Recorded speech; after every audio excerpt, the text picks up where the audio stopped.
Thank you and welcome back. What a wonderful lunch. Got quite a few questions. Some of the questions I will be answering through the next few lectures, but I thought there were some, we'll try and do a few at the beginning. And one is, food is plants, yes, best cooked or raw. Raw will deliver what cooked won't, and cooked will deliver what raw won't. So what I aim for myself is about 50 cooked, 50 raw. That's a nice way to do it. Could I eat potato raw? I wouldn't. It's not very nice. Plus the cooking of the potato breaks down the starch. It makes it easier to digest. Could I eat beans raw? Well, I wouldn't. You see, the cooking breaks down that starch structure. And the starch structure, we need it to be broken down so we can digest it effectively. Okay, that's that one. And how much salt should be taken prior to drinking water? Well, I take quite a bit, actually. I never measure it, but maybe I'll have about 4 or 5 times the size of a sesame seed. And I had a sore tooth looked at in Dubai when I was there about 3 weeks ago, and when you go into Dubai they take your blood pressure, all that, and my blood pressure was, I think it was 111 on 68, and I take a lot of salt. And she said to me, "Oh, it should be 120 on 80." I said, "Well, don't bother me." Do you know what I mean? There are these guidelines, and what if you don't fit into those guidelines? And our first lecture tomorrow is on the heart, and everyone that has a heart should be there. And I think your eyes will be opened in a few areas. One lady, she was at a health retreat, she came to one we did in Alabama, and the staff said to me, "Barbara, her blood pressure's a little high, it's 100 and something like 190 on 95. So I went to her and I said, "Your blood pressure's a little high." Now this lady's Mexican descent, quite fit, very active, about 42. She had the most beautiful black, long hair. I said, "Your blood pressure's a little high." She said, "Don't bother me, it's always like that." Now isn't that interesting? So that's why you're the doctor. Now I think if someone's blood pressure goes a little high and it's not good, they often get a headache, they might feel it. So you listen to your body signs. And some would say mine's too low, but don't bother me. And if it was too low, I'd be fainting all day. I'm not fainting. So there are variations on the theme.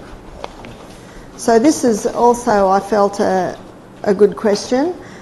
I mean, every question is good, but some of the questions I will be answering. How would I be able to strengthen or heal my child's stomach to overcome food allergies while trying to stay within your recommended food plan? Allergies to peanut, dairy, soy, eggs and wheat. Well, the way to overcome it is not to give them to the child. It's like if I have a wound on my hand and I keep whacking it every day. If it's a cut, open it every day. It's never going to properly heal. And so when there's an allergy and there's a reaction to that allergy, the more you take that food there's an allergy to, can you see, the more it weakens? So it's a matter of stopping those foods, and it's quite possible in a year or two they might be able to have a little bit of those foods. Who'll tell you?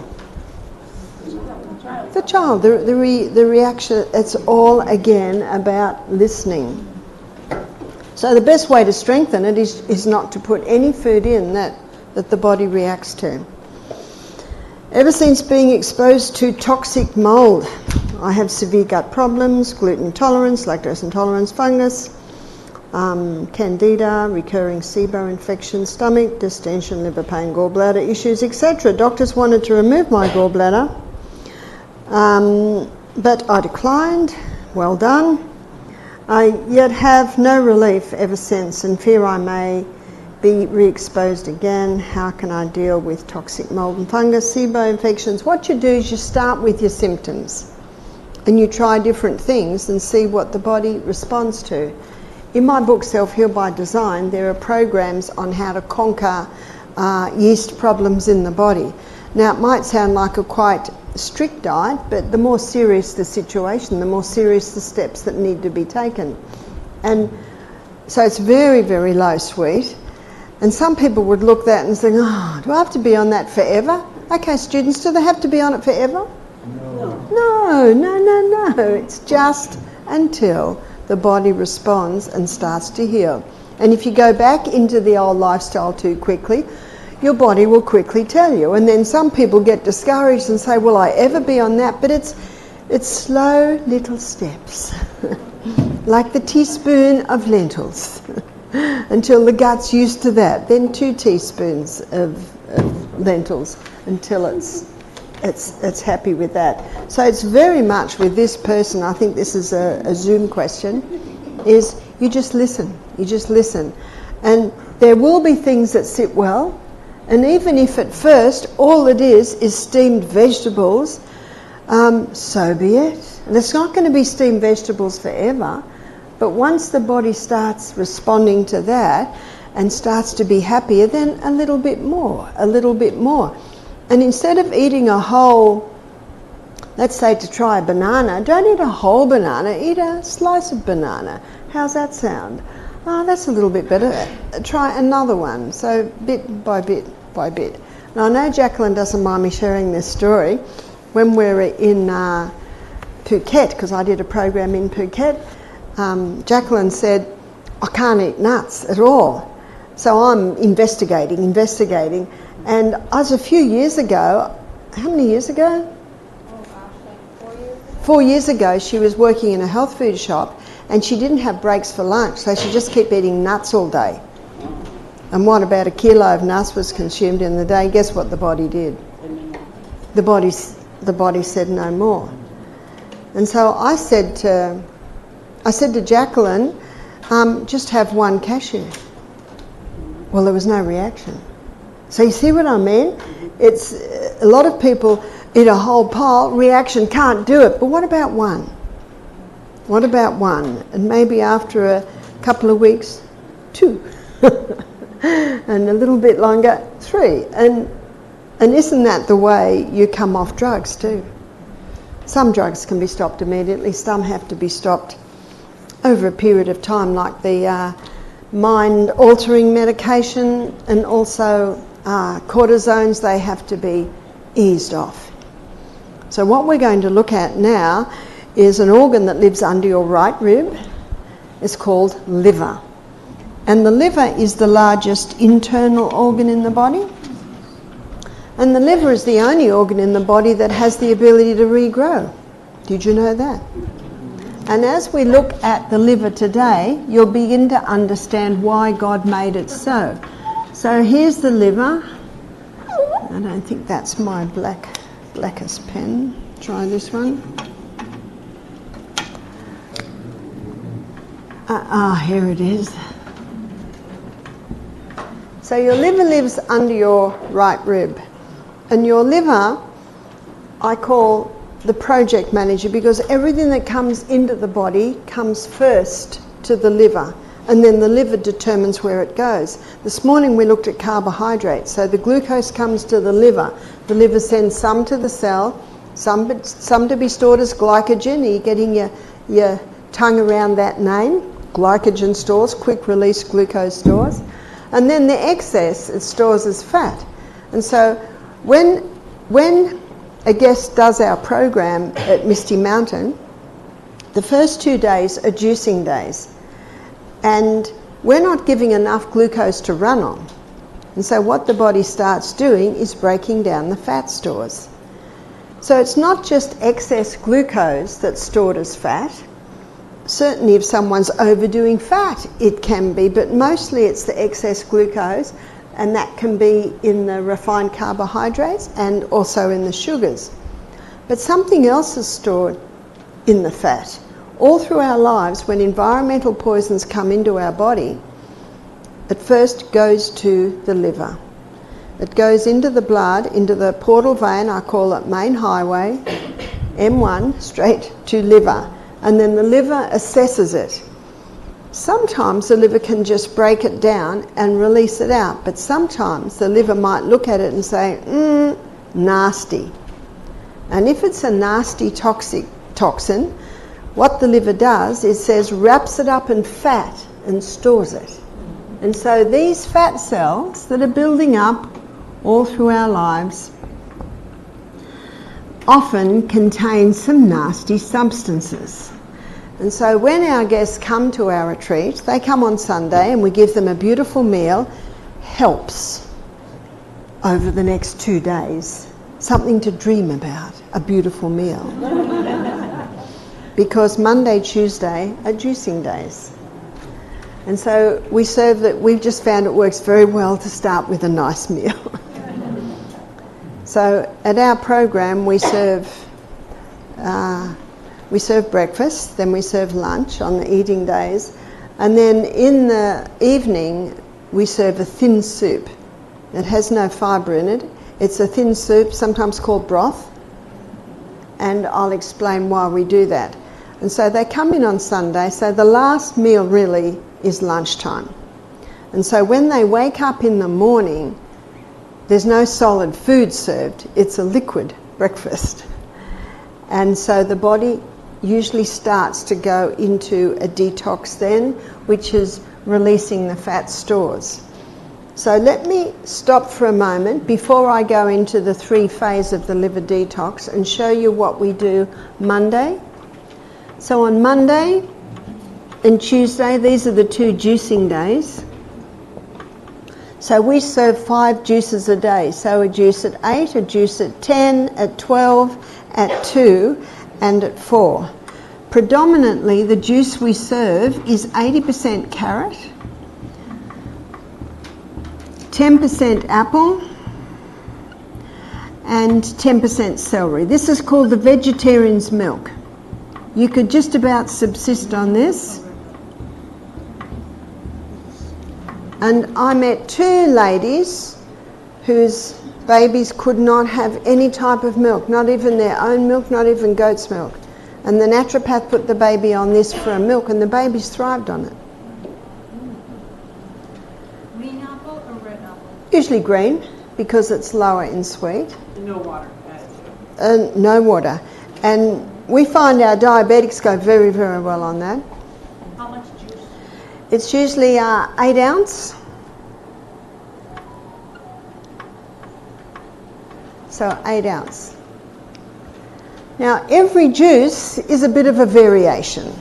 So some juices we might do 60% carrot and put in 20% cucumber or 20% beet or 20% greens, bit of ginger. So we variate, but it's basically on that theme.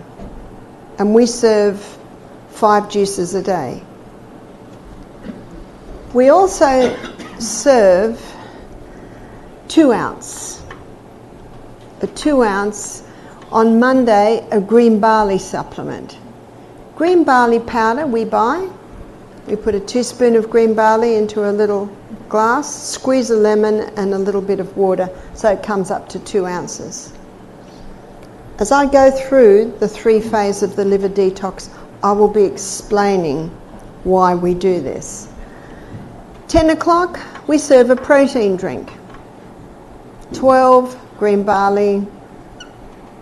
2, protein drink. 4, green barley. And then at 6, usually 6:30, we serve the broth. Because from 3:30 we have steam saunas. And so in the afternoon we're having the steam saunas, and that usually goes for 3/4 of an hour. And the people are sweating profusely, and what the broth does, it replaces the minerals. So with the broth, we put a lot of vegetables in. On eating days, we put onion skins, onion tops, maybe carrot tops, whatever they're cutting up. But let me give you the broth recipe. So the broth recipe is usually carrots and potatoes, They've got their skins on them.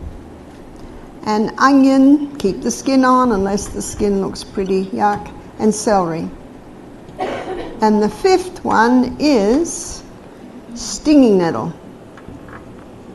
I got kissed by the stinging nettle. Your stinging nettle looks different to mine. I thought it might be because I was exploring yesterday afternoon. I was exploring the creek to find out where I could dive in early this morning. So I went exploring up and down rocks and all around looking for an accessible spot.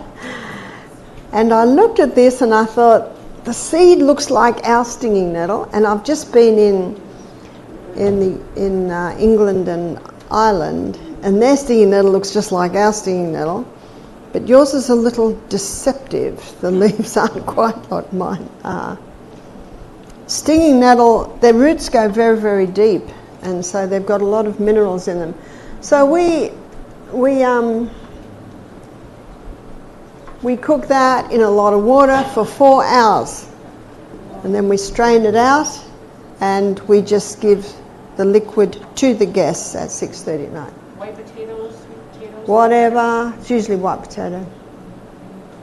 The carrots, do you peel the carrots or you leave them? What we want is the skin on everything. Okay. Even the juice? All the skins stay on. And celery, use the leaves, dark green leaves. And the stinging nettle, just shove it all in. Just shove it all in. Don't even cut them up because they're going to be cooked for 4 hours. And then we strain it and we put Celtic salt in. So all the minerals out of these go into the water. When you cook vegetables, you do not lose minerals unless you throw the water away. So that's the broth that we serve in the evening. What's PD? The acronym PD. Protein drink. Let me explain the protein drink. And as I go through the 3 phases of the liver detox, I'll be explaining why we do all this. So the protein drink that we use is a pea protein. You can get some excellent plant-based protein powders today. You can get hemp protein powders, pea protein powders, brown rice protein powders, organic soy protein powders. You just got to read your label and make sure there's no sugars in them. So when we make the protein drink, it's also 2 ounce. So all of these are about 2 ounces. We do a teaspoon of protein powder per person. We put it in either almond milk or organic soy, and we also put some coconut milk in it. And if the protein powder has no flavour, we might put a drop of stevia in, just to make it taste pleasant. Tuesday is a little different. Tuesday there's the 8-ounce juice every 2 hours. But Tuesday we do a protein drink at 8 o'clock, green barley at 10, protein drink at 12, green barley at 2, protein drink at 4. Can you get a juice? Always a juice. Oh, the juice and the So we serve an 8-ounce juice, 8, 10, 12, 2, 4, and with that juice we serve a little 2-ounce either green barley or protein drink. So that's what we do, and now I will explain why.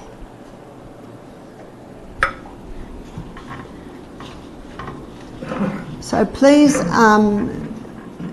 stop me if you didn't quite get it, because the question you have maybe others have. So let's look at 8 o'clock on Monday morning. So our guests had their last meal, lunch, Sunday. Already the fat cells are starting to be released to help maintain the glucose. And something else a little bit more sinister is being released, which is the fat soluble toxins that have been coming into our bodies all through our lives. Do you know they've estimated that we are exposed to 100,000 new chemicals every year? Don't be discouraged, because you're about to learn that your liver has been designed to help detoxify you from them. And so phase 1, solid food didn't appear. So the liver starts the 3 phase of the liver detox. Phase 1 happens Monday morning, and in phase 1 the liver takes this fat soluble toxin and breaks it down to a metabolite. What's a metabolite? It's the first stage of metabolism. And this metabolite is fairly nasty. This metabolite is highly volatile. It creates a lot of free radicals. And free radicals are atoms that are an electron short. That means they're now unstable and they can damage the tissues. This metabolite is sometimes 100 times more toxic than it originally was. And you might look at that and say, well, what's the liver doing? It's just created something worse than it originally was. It's a process. So what's it like when you're cleaning out the garden shed? It looks 100 times messier in the process, yeah? And you're cleaning out the kitchen cupboards. The kitchen looks like a bomb hit it. So it's a process. And your liver has certain needs as it goes through these different phases. In phase 1, the liver needs antioxidants. Antioxidants come along with lots of extra electrons. Remember, a free radical is an electron short, and so the antioxidants give lots of extra electrons which stabilize them. So the most potent antioxidant is beta-carotene, and beta-carotene is found in all your orange and your green coloured vegetables. So every juice that we serve is either orange or red or green. And the green barley, very high in beta-carotenes. The other 2 famous antioxidants are vitamin C. Vitamin C is not ascorbic acid. We need the whole C. In fact, one writer, he explained ascorbic acid like this. It's like getting an envelope in the mail and you open the envelope, there's nothing in it. That's ascorbic acid. We need the whole C, like it's found in nature. And that's ascorbic acid with bioflavonoids. So when you buy vitamin C, make sure it's with bioflavonoids. And vitamin E is the other most famous antioxidant. And vitamin E is a fat-soluble vitamin. So you'll find vitamin E being a fat-soluble vitamin in nuts and seeds. So how do we supply the vitamin E? In the protein drink.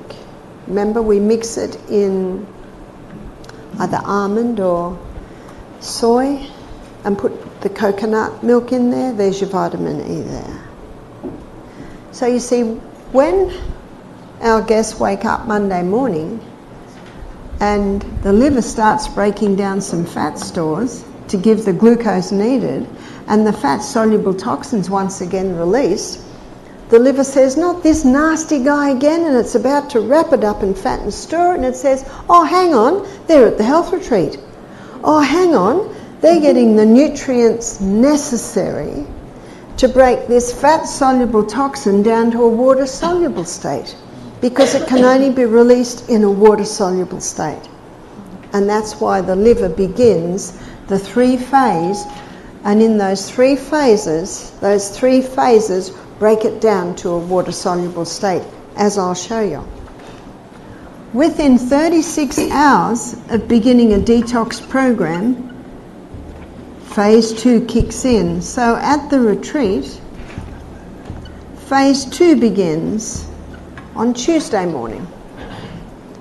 So on Tuesday morning, phase 2 kicks in. And in phase 2, the liver takes this highly volatile, highly toxic metabolite and joins it together with amino acids. The union of the amino acids with the toxic metabolite, it's like a joining together. The union of these two creates the water-soluble state.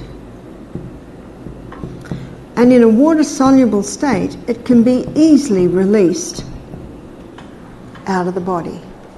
So phase 3 happens in conjunction with phase 2. And in phase 3, the liver takes that water-soluble state and releases it out via your sweat glands, releases it out via your urine, releases it out via your colon. And that's why we encourage all of our guests to drink adequate water and to watch that their organs of elimination are eliminating effectively. That's the 3 phase of the liver detox.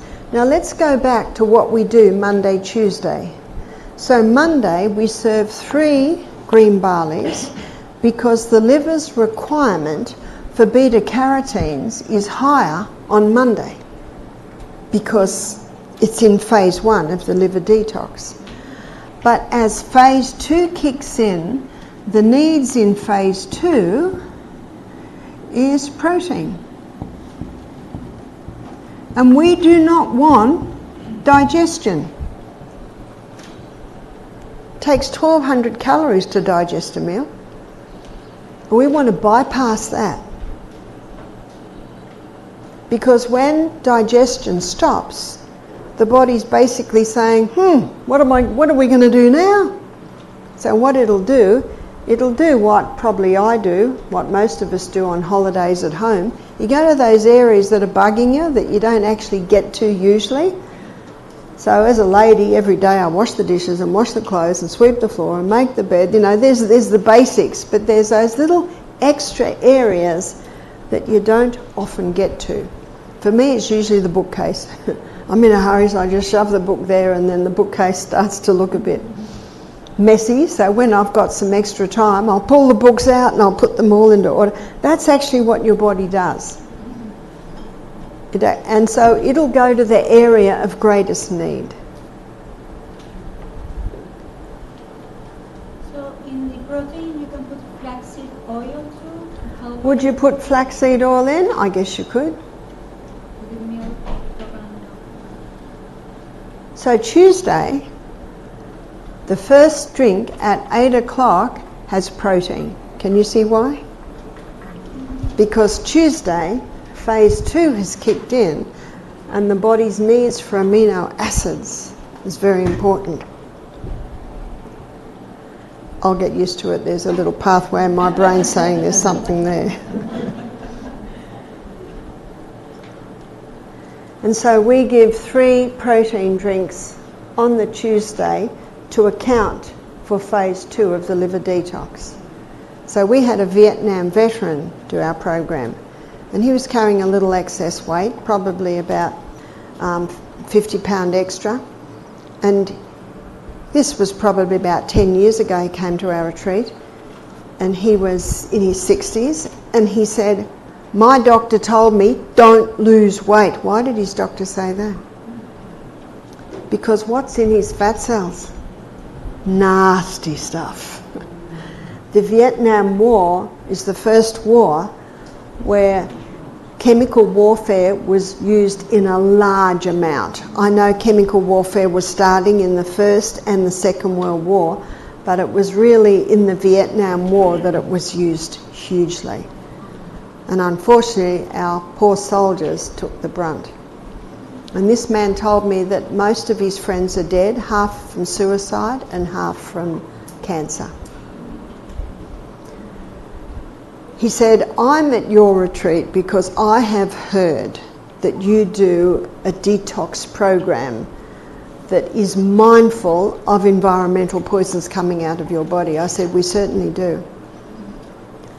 And so with this man, we gave him protein every single juice. Can you see why? We give 2 doses usually on a Monday, just in case some toxic metabolites are coming out a little bit early. But for this man, we gave him a protein drink at 8, 10, 12, 2, 4, and also at 7:30 at night, which we don't usually do. It's also a good idea if someone, like we've had some very sick farmers who've been exposed to a lot of chemicals. We've had some sick hairdressers. Eee. But look at the perming solutions and the dyes, they're pretty toxic. And also we've had some very sick cleaners. We had one young girl and her mother rang up and said, she's going to college and she's earning a bit of money cleaning, but she got so sick. It's the chemicals they use. What should she do? I said, well, this is what I'd do. I'd go to the boss and say, look, the chemicals are making me sick. I'm happy to supply my own cleaning materials that are non-toxic. I said, if you're a good cleaner, they'll say yes. And if he's a good boss, he'll even pay for that. What's some healthy cleaners? Sodium bicarbonate and white vinegar. How cheap is that? That's real cheap. And of course, every lady likes her bathroom to smell nice, so you have some essential oils. Just sprinkle them around. The lady will come in, the first thing she'll smell is the beautiful scents. And the bathroom's clean and she's happy with that. So one thing about looking after the body is stopping any more chemicals going in. The 3 essential food groups, and we touched on this a little bit this morning, is fibre, protein and fat. And you can see by looking at the 3 phases of the liver detox, protein is essential today because we are exposed to more environmental poisons than any generation that lived on the planet. The fibre is where we get our antioxidants, your vegetables and your fruits. And then the good fats. Fats actually play a protective role in the body. And when you understand the 3 phases of the liver detox, that gives you a further understanding of the importance of fibres, proteins and fats. So we watch and see, we find that this works with most people, and if someone's not going too well, maybe they'll need a little bit more protein. People say to me, do you drink coffee, Barbara? I say, no, I just watch the people suffer. Day 1, Misty Mountain Health Retreat. And that's why if you're a coffee drinker, please don't stop or you won't be able to attend the lectures because you'll have such a terrible headache. And that one thing alone tells me this stuff's not good, but I'll be explaining in another lecture exactly what it does. So how often do you do this detox? I'm a hairdresser.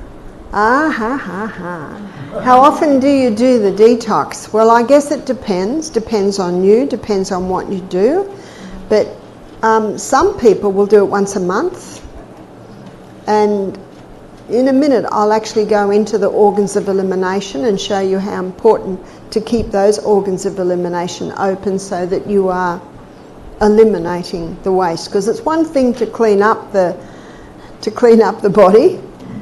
It's another thing to eliminate it. So the 3 phases of the liver detox has only been known since the early 2000s. And I was giving this presentation in America a few years ago now at a conference. And a man came up to me and he said, this is very interesting, but it's not for your lay people, this is for your academics. I said, lay people have livers too, you know. It's actually very important information for us living today and shows the importance once again of protein. And I've seen some sick vegetarians, have you? And what I find most of the time is they're not eating enough protein. So of course plant protein comes in your beans, your legumes. We got a nice good dose there this morning, which actually carried us through lunch, I think, a bit. And there was protein in the dressings and also the creams in that great lasagna that we have. And again, I always travel with nuts and seeds. You can always give yourself a little boost with a handful of nuts after the meal. So it's one thing to detox, and again, it's a good question. How often do you do it? It depends on you, depends what's in your body, depends what you are exposed to. Could you do 3 or 4 days? If I did 4 days of this, if I turned sideways, you wouldn't see me. It just depends on you, depends on what your body can cope with. But we had I've got to quickly adjust because I'm kilos. We had so what would 200 kilo be? About 400 pound man to our program. Now he can easily do 4 or 5 days of just juices, as long as he's getting the protein drinks. And if he was a Vietnam veteran, it's probably not good that he do 4 days. He's better to do 2 days a week. And that's what the research is showing. It's better to do 2 days a week rather than, say, a 10-day fast. You could do a 10-day water fast 100 years ago because 100 years ago we weren't exposed to the environmental poisons we are exposed to today. With the nerve cell, and I'll show you the importance of fat. But again, there's fats and there's fats. There's an excellent book by Udo Erasmus. It's called Fats That Heal, Fats That Kill. And because there are some killer fats, unfortunately they've been lumped into the same basket. But tomorrow their first lecture is on the heart, and you will see that fat doesn't cause heart disease. That's another myth. There's a book called The Calcium Lie by Dr. Robert Thompson, and he's got a chapter in there. So it's called The Calcium Lie, and there's one chapter, he calls it the cholesterol lie, the sugar lie, the carbohydrate. He goes through all the lies.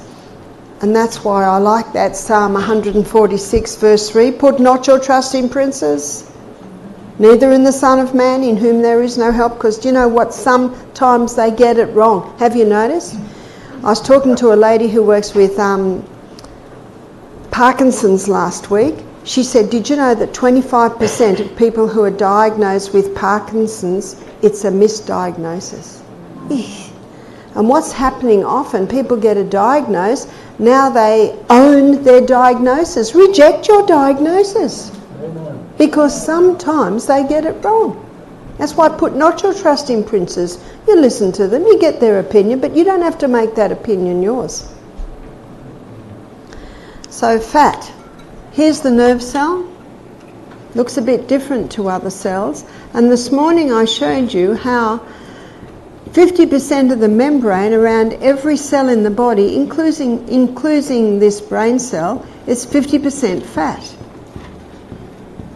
But in the brain there's some excess fat. And that is around this myelin sheath. This little myelin sheath is a fatty sheath, and so that ups it to 70% fat. So your other 20% is this little fatty sheath here. And that little fatty sheath, it protects the nerve cell. That's why someone's in trouble if they're on a fat-free diet, they're on cholesterol-lowering medication, which is very dangerous. You'll find that out tomorrow. And they've got a mouthful of mercury, which eats away at this myelin sheath, and they're having fish every day, which is well known to have high amounts of mercury. Wow, there's a recipe for, in some people it'll be dementia, in some people it'll be Parkinson's, in some people it'll be Huntington's chorea, in some people multiple sclerosis. So these are all conditions from damage to the nerve cell. So the question then is, why has the nerve cell been damaged? And Muhammad Ali, how did he spend the last 20 years of his life? Severe dementia. Now we know that the damage that he sustained was not from mercury. It was being hit in the head too much. So, but damage, and it could be damage from being hit in the head too much, and hopefully that hasn't happened to you, or it can be damage from some environmental poisons, especially heavy metals. And so that's why it's important to have fat as part of your diet. Not a huge amount. Our palate will tell us that. So it's one thing for the person to go through the 3 phases of the liver detox. And by the way, a great way to maintain this is the time-restricted eating. This is eating breakfast like a king, lunch like a queen, and tea like a pauper. One lady said, "What do paupers eat?" I said, "Sometimes nothing." So with our guests, we give them breakfast at 7:30, we give them a main meal at 1:30, and then we serve broth at night. So they're getting an 18-hour fast every 24 hours. So Monday, Tuesday is major detox, and then Wednesday, Thursday, Friday, Saturday, they're doing an 18-hour fast every 24 hours. So when they'd be the hungriest, they're sound asleep. And we find our diabetics are coming off their medication. In fact, within 48 hours of being on that program I just explained to you, the diabetics are having to reduce their medication because their blood sugar levels are coming down too low. Too low means they're on too much medication. So let's look at the 4 organs of elimination. The largest organ of elimination is the skin. The skin absorbs, the skin throws off waste, the skin breathes. So it's important to be mindful of those 3 main functions and allow the skin to throw off the waste. When the skin's given the right conditions, up to 70% of body's waste can come out via the skin. That's quite phenomenal. So what are the right conditions? Well, one of them is we must keep well hydrated water. At least 8 glasses a day. Juice will not do what water does. So we encourage our guests to have a glass of water as soon as they get up. Maybe wake up, a little bit of salt, half a glass of water, go to the bathroom, have another half glass of water. Then they come down into our dining room where we've got a warm aloe lemon water there.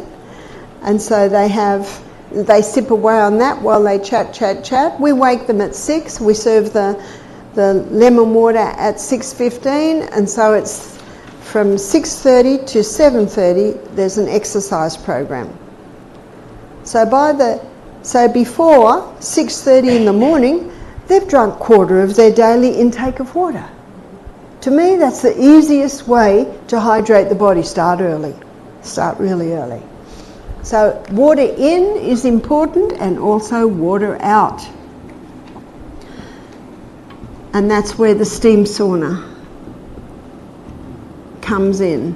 It's an important part, I believe, of a detox program. So we get our guests hot in the steam sauna, and after about 10 minutes they run out and dive into the mountain stream, or if they can't run down into the stream, there's a shower there and they have the cold, and they usually do that 3 times. So the first steam, they're hot in about the first inch. Second steam, we're going in a couple more inches, and by the 3rd steam, their whole core body temperature is very hot. So even up to 40 degrees, is that what, 102 degrees, something like that? Yep. Would standing in a hot shower, breathing in steam, would that be beneficial at all for doing this? What we're wanting to do is heat up the body core. Probably the closest would be a really hot bath. Then you're heating up the whole body. The only part that doesn't like being hot is your brain. And so we give our guests a little bucket of cold water and a washer, and they tap the head. Plus, when they do the cold, we encourage them to dive under the water, cool the head, or stand under the shower. And that helps the body cope with it. So basically what we're creating in our guests is a fever. Do you know, fever is a wonderful thing. It's been used for centuries in the, to help with disease. It's one of the best things to eradicate Lyme's disease. I think one protocol is 30 fever baths in a row over 30 days, getting that core body temperature up to burn out the spirochetes that are there for the Lyme's. The other is Epstein-Barr virus, different things like this, that high heat. One of the things a fever does with that high heat is it kills harmful pathogens. See, a fever has a purpose. So fever's nothing to fear. In fact, when my kids got a fever, I thought, yippee, they're going to get better a lot quicker now they've got a fever. People fear the fever. So we've got to ask them, why did the body do that? See, the body knows what it's doing. And remember that water puts the fire out. So if someone has a fever, they must keep well hydrated. And if they're getting very hot, I never take a temperature. Never take a temperature. You can just tell if they're hot. If my children got a fever, I never took their temperature. What's the point in taking a temperature? You can tell if they're getting too hot. And if they're getting too hot, what do? You put them in a tepid shower or a tepid bath. That's not hot and that's not cold, but it will be a little cooler than their body temperature because that water will pull the heat out. So what if you have to do it every hour? It'll pass, because remember, when all the rubbish is burnt up, the fire will go out. And if you give someone with a fever something like Panadol, do you have Panadol, or what do they give, Tylenol? As soon as that wears off, guess what? The fever will come back because you didn't let it do its job. So I never gave my children anything like that. I just let the fever run its course. And yet we create a fever every afternoon with our guests. Also, the skin not only requires water, because remember it's water that the skin uses to throw the waste off. If you've ever tasted your perspiration, it's salty. So what also do we need? We need the whole salt.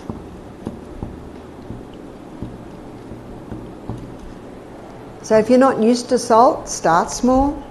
Start with maybe the size of a little sesame seed. And it's good to do that before every glass of water. And skin also needs you to exercise, because when you exercise you increase the circulation of the blood to the skin, and when you increase the circulation of the blood to the skin, you increase the skin's ability to throw off the waste.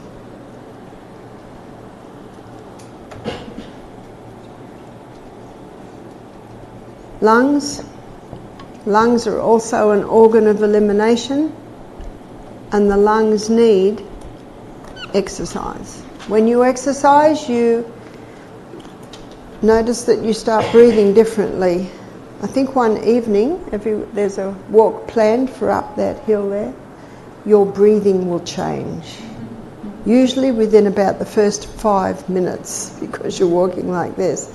And anyone who's in the accommodation down there, there's a hill up there and steps, so your breathing changes. So it's very important to breathe through your nose. In Genesis 2 verse 7, the Bible says that God formed man from the dust of the ground and breathed into his nostrils. Did everyone hear that? Nostrils. This wasn't mouth to mouth, maybe it was nose to nose. See, mouth is for speaking, singing, whistling. Mouth is for eating, mouth is for drinking, not for breathing. Nose, and nose alone, is for breathing.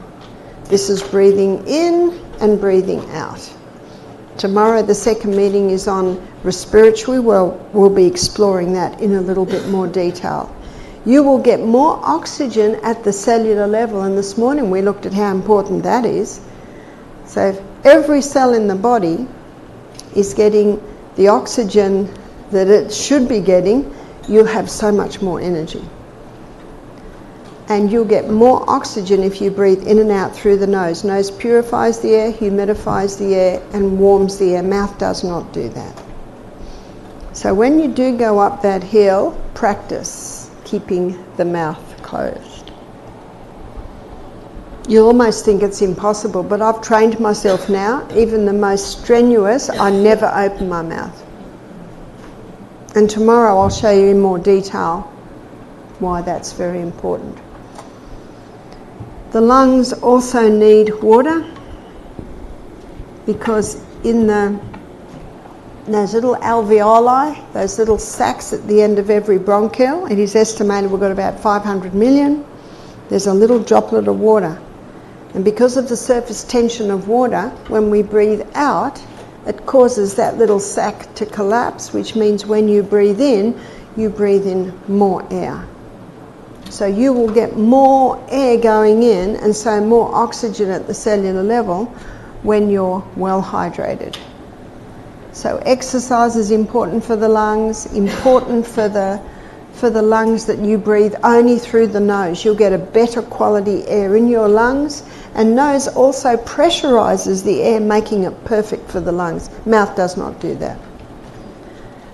And the other thing that's necessary for the lungs, ideally fresh air.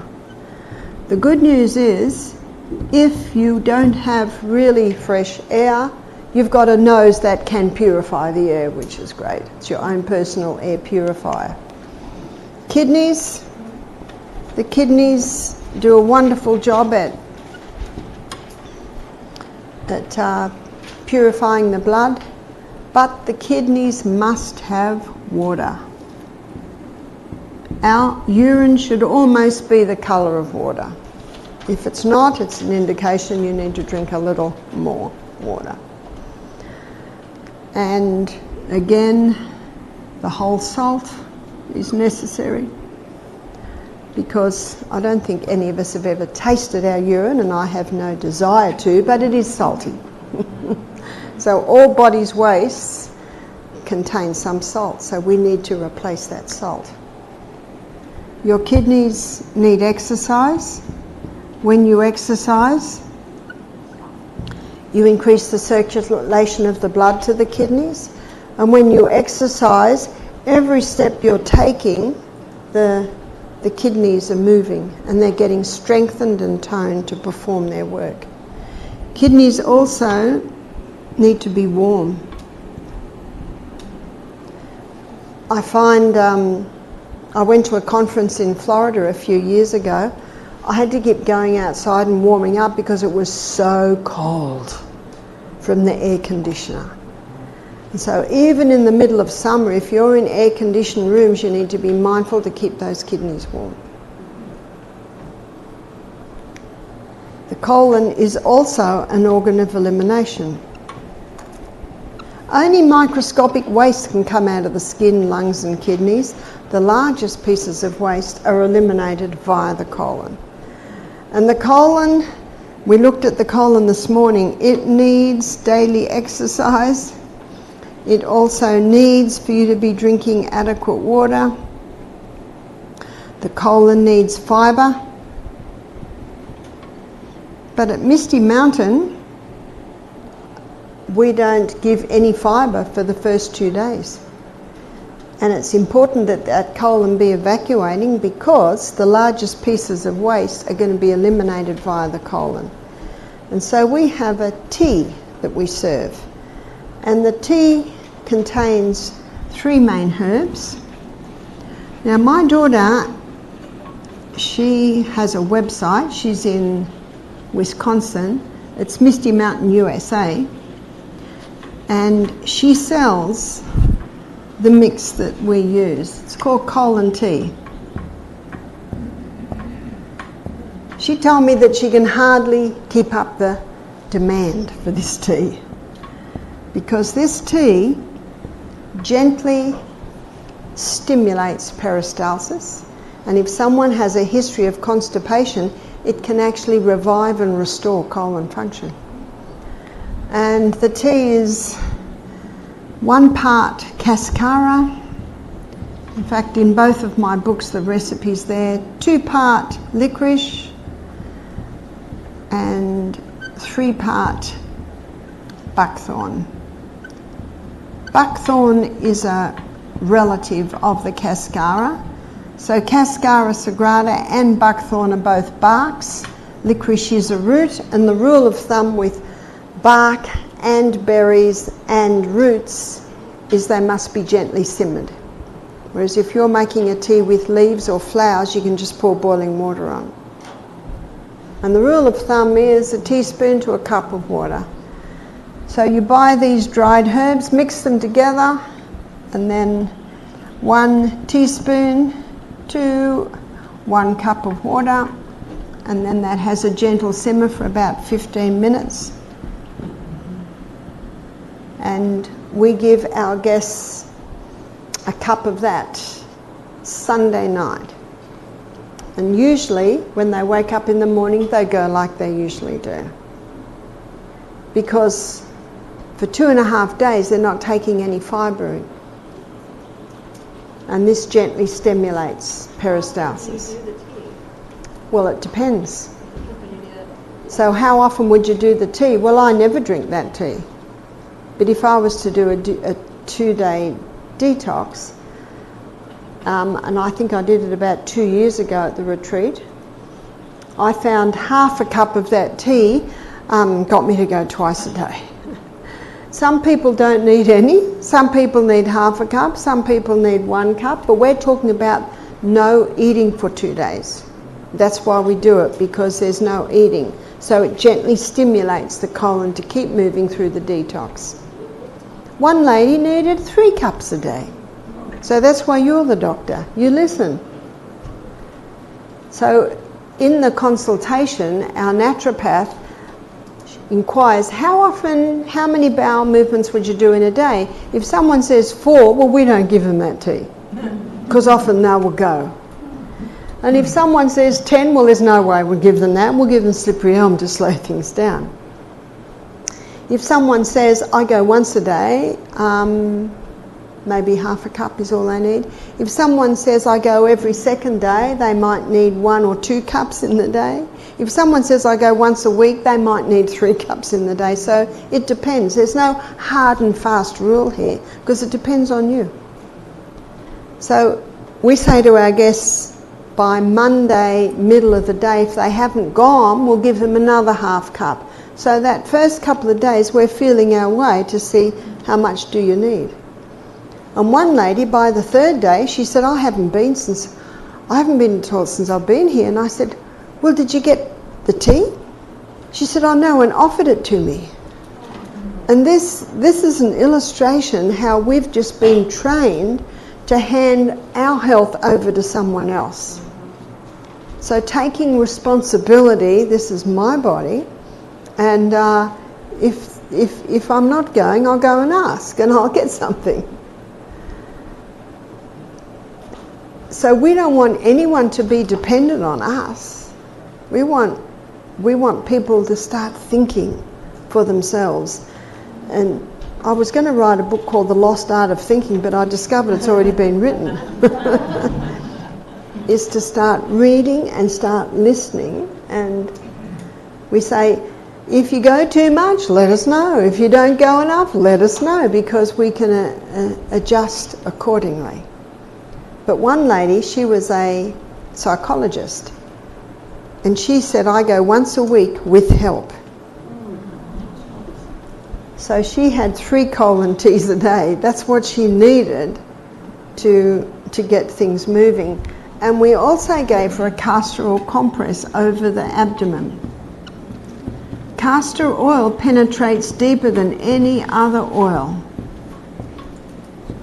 And we have found that a castor oil compress can help with constipation, and we've also found that it can help with irritable bowel or Crohn's disease. It penetrates deep, and it helps to cleanse and soothe the area.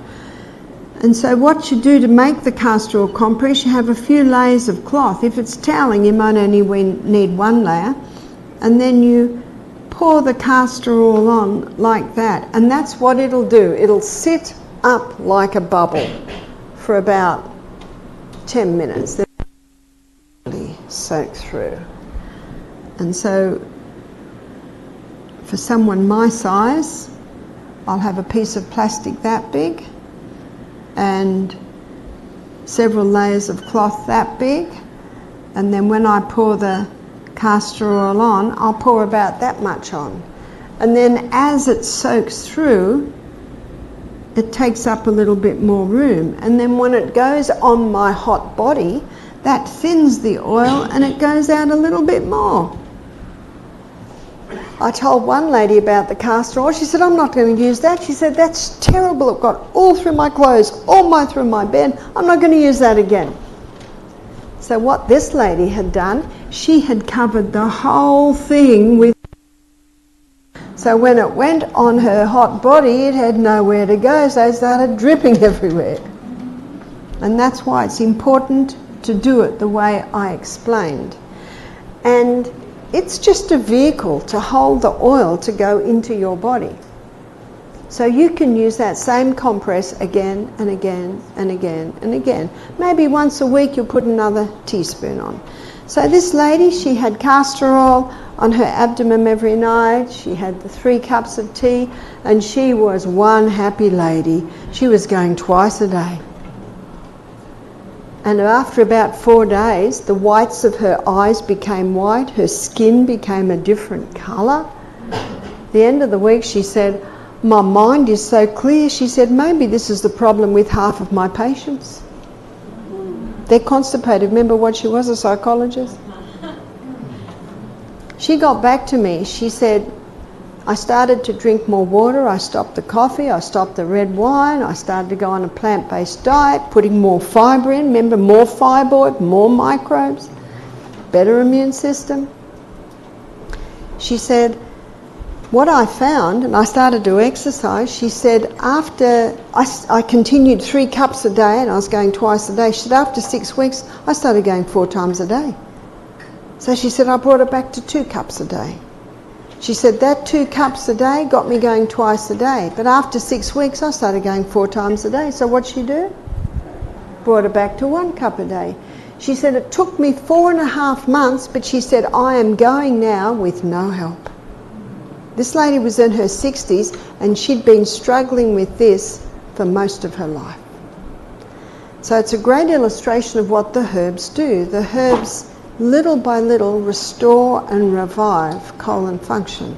But notice what else she did. She also changed her lifestyle. Exercise, more water, stop the stimulants, plant-based diet.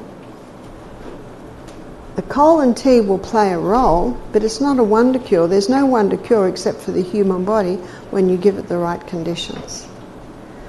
So there's one more little organ that we encourage to stimulate on the detox, and this is something that I do every day because I am travelling and in planes a lot, and it's oil pulling. Such a simple thing to do. I travel with my coconut oil, and oil pulling is putting a spoonful of coconut oil in your mouth and swishing. Swish, swish, swish, swish. You might swish for 10 minutes and then release it out. Please don't release it down the sinkhole because the coconut oil will go solid and plug up your plumbing. Release it out on the grass or into maybe a paper towel and put it into, you call it the trash can. And then rinse your mouth out a couple of times. You can release that down the sink. And just because what it's doing, it's pulling waste out of your tongue. It's pulling waste out of the glands under your tongue. It's pulling waste out of the blood vessels under your tongue. And what we find is when someone has sinus problems, after they've oil pulled for 10 minutes, they blow the nose. It seems to help release congestion in the sinus. And if someone's got a congested chest, after they've oil pulled for 10 minutes, they cough up a few lumps. And don't be surprised if you'll just cough up a couple of lumps from your throat. Do you know where that's come from? Your tonsils. Your lymphatic system is a network of capillaries that sweeps waste away from the tissues, and there's only one area where the lymphatic system throws straight out of the body, and that's your tonsils. So don't be surprised if you cough up a couple of lumps. I often do on my morning walk. I often do after I've oil pulled. And once I cough up the lump, I say, thank you, body. And some people get concerns. What's that? Say, well, don't be concerned. Rejoice. Where was it before you coughed it up? We live in a self-healing, self-cleansing organism. And it does it in the most amazing ways. There's the lymphatic system. There's the capillary system. There's the liver, and then you have your organs of elimination. Such a simple thing to do is oil pulling. It also nourishes the gums. I've known a few people that have had bleeding gums, infected gums. They've oil pulled 3 times a day, and within a week the infected gums are settled right down. No need for antibiotics. Keep the antibiotics for life-saving, because we live in a body, and you will see it when we study the immune system. We've got a body that's well able to cope with just about anything. But keeping it running well, regularly cleaning, regular house cleans, that's very important. So understanding your organs of elimination, keeping them running well so that they daily are eliminating waste is a very important part of keeping the body working well. So I think my time is up. I think there are some exciting things happening this afternoon. I think you've got a tour to Mount Rushmore, is that right? I saw that last time. That's great. So as we close for the day, I'd like to say a word of prayer and thank God for what He's taught us. Father, thank you so much for your goodness, your mercy, this incredible body, and also the information on how we can keep it in good working order. I pray that you'll bless every head bowed here and we can get to bed early to confirm the things we've learnt through today, and also put your blessing on the trip. And we pray these things in Jesus' name. Amen.